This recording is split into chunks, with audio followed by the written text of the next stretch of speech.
পাদুকা, কেন্টাকিতে স্থানীয় গির্জাচালিত খাদ্য ব্যাংক এই দিনগুলির চেয়ে বেশি ব্যস্ত হয়ে উঠেছে, কারণ উচ্চ খাবারের দাম আরও বেশি সংখ্যক লোককে সাহায্য চাইতে বাধ্য করে। স্টিফেন রজার্স, যিনি তার প্রতিবন্ধী পিতামাতার সাথে থাকেন, 10 বছর ধরে এখানে আসছেন। যখন আমরা ক্ষুধার্ত থাকি তখন তারা মাসে একবার কিছু খেতে সাহায্য করে।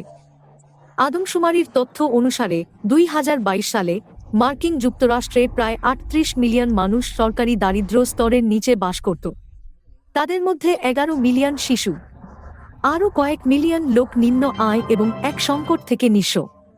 ওয়াশিংটন ডিসিতে একটি গির্জায় স্বেচ্ছাসেবকরা দরিদ্র জনগণের প্রচারণার বার্ষিক সমাবেশের জন্য প্রস্তুতি নিচ্ছেন এবং নৈতিক পুনরুজ্জীবনের আহ্বান জানাচ্ছেন।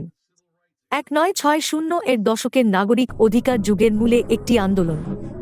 আমি এখানে এসেছি কারণ আমি বিশ্বাস করি যে আমরা দারিদ্র্য দূর করতে পারি। এটি এইভাবে হতে হবে না, এবং আমি বিশ্বাস করি যে এটি আমার সম্পূর্ণ হৃদয় ছিল। Reverend Liz Theoharis, co-chairperson. Board জুড়ে সমস্ত বয়সের, সমস্ত জাতি, সমস্ত লিঙ্গ, সমস্ত ধর্মের মানুষ এই ধনী জাতিতে দারিদ্র্যের সম্মুখীন হচ্ছে। আমরা আসলে এইভাবে দারিদ্র্যের বিরুদ্ধে যুদ্ধে জয়ী হতে পারি এবং দারিদ্র্যের বিরুদ্ধে লড়াই করতে পারি, দরিদ্রের বিরুদ্ধে নয়, কারণ বর্তমানে আমাদের সমাজে এটাই হচ্ছে। কিন্তু মার্কিন প্রেসিডেন্ট নির্বাচনী প্রচারণায় দারিদ্র্য কোনো প্রধান সমস্যা ছিল না।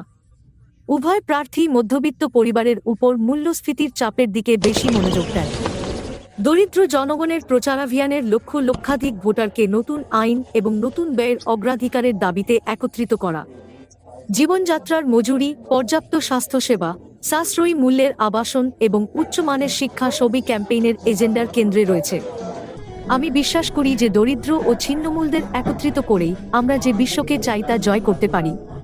আমি বিশ্বাস করি যে আমরা যদি সবাই একত্রিত হই তাহলে আমরা সত্যিকারের দাবি করতে পারব এবং সত্যিকার অর্থে সিস্টেম পরিবর্তন করতে পারব।